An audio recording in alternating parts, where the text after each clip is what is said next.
What do you think is the crossover between crypto and climate? So crypto and climate, I mean, if you leave aside all the negative noise that we are hearing about crypto, so when I mean today we're talking about all whatever has happened with FTX and so on, uh, a lot of very exciting things have been happening at the intersection of, and I'll probably use the word Web 3.0 and climate at the intersection of Web 3 and climate because uh, Web3 solves a lot of issues that climate financing and I mean climate tech in general faces. So the biggest issue is accountability and who bears the cost. So Web3 provides solutions, especially from a decentralization perspective, that I mean every individual or organization can participate in building solutions for the climate. So a lot of exciting companies like the Token or the Token Protocol or the ClimaDAO, where carbon credits are being stored on the on the blockchain, and individuals can also buy it. I mean, it might be expensive given the tonnage and so on, but at least there is that sort of bringing the element of bringing everyone in. Second is the trust bit, because especially in climate tech and in carbon credits, uh, there's the concept of additionality and there's this concept of not double counting. Bringing stuff onto the blockchain solves that issue. So if you can have a carbon credit which can be sold on the blockchain, immutable, it can't be double sold, it can't be I mean, you obviously there for everyone to track. So I think the intersection of Web3 and climate is very, very exciting.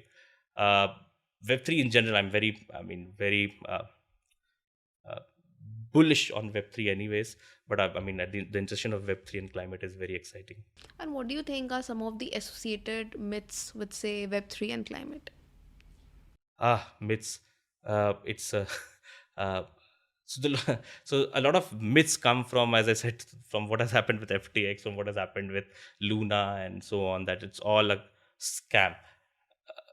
I think whenever a new technology comes in, either from a climate perspective or a Web3 perspective, there are a lot of bad elements that also come with it. My belief is bad elements will die out, the good things will stay. So the myth that it is all a scam, that's all a Ponzi scheme, or this is not going to grow. I think that's the biggest myth, because I mean, even when internet started, right? I mean, there were so many bad actors that were at play. The bad ones obviously were phased out, the good things stayed on. So I think Web3 is here to stay.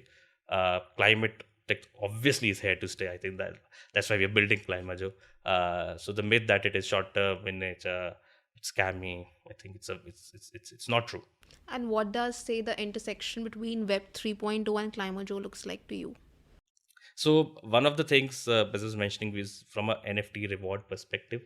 So when people earn these points, they're able to get uh, uh, either buy or bid for NFTs that are used then for conservation projects.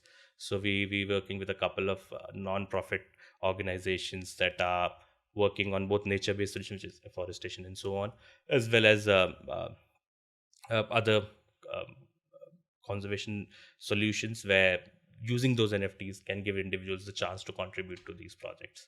And because it is on a blockchain, it is easy for every individual to track what is happening, to be sure of its authenticity, and I mean, just be involved in the process.